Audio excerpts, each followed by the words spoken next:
see, terminals 4 and 5, high resistance. Terminals 3 and 5, low resistance.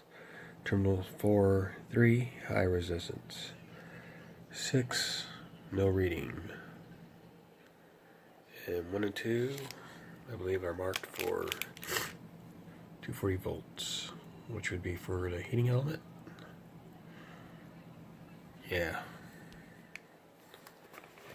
Saw a similar motor, except the guy sitting there saying this blue wire was connected to his pin 3.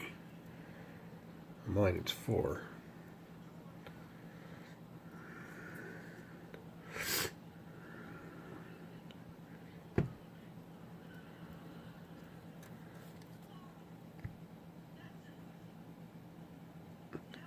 But he had also jumpered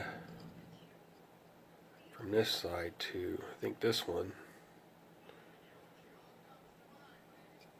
And he plugs it in, motor starts, you hear it clicking from the centrifugal switch.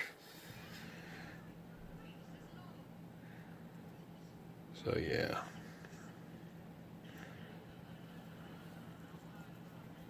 Try to figure out how to wire this sucker up.